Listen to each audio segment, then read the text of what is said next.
بسم اللہ الرحمن الرحیم۔ السلام علیکم ناظرین، میں ہوں ایڈوکیٹ غلام یاسر خان لیگاری۔ آپ دیکھ رہے ہیں پروگرام لیگل ایشوز۔ فقہ اسلام سے ٹاپک لیا گیا ہے جنگ اور جہاد کے بنیادی اصول کیا ہیں۔ اسلامی ریاست کے جنگ اور جہاد کے بنیادی اصول کیا ہوتے ہیں، اس کی تفصیل کچھ یوں ہے۔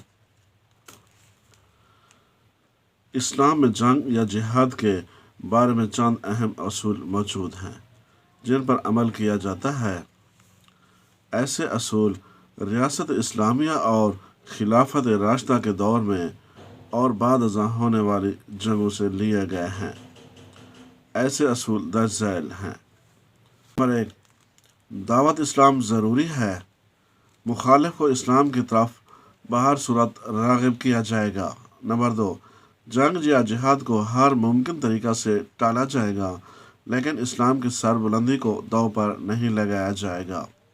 نمبر 3، اسلامی افواج کو ہر قسم کے جدید اسلحہ سے لیس کیا جائے گا جو کہ ضروری ہوگا۔ نمبر 4، بلا وجہ قتل و غارت یا تباہی و بربادی سے اجتناب کیا جائے گا۔ نمبر 5، ایسی املاک یا تنصیبات جن سے جہاد میں کامیابی کے لیے رکاوٹ پیدا ہو رہی ہو کو تباہ کیا جا سکتا ہے۔ نمبر 6، اگر چند مسلمان قیدیوں کو مخالفین ڈھال بنا لیتے ہیں تو جہاد نہیں روکا جائے گا اور ایسے مسلمان قیدیوں کی پرواہ کیے بغیر آخری مقصد کے حصول کے لیے جنگ جاری رہے گی، البتہ انہیں بچانے کی ہر ممکن کوشش کی جائے گی۔ نمبر 7، جہاد میں اگر یقیناً فتح کے آثار ہوں تو عورتوں کو لے کر جانے کی اجازت ہے، بصورت دیگر اس کی اجازت نہ ہے۔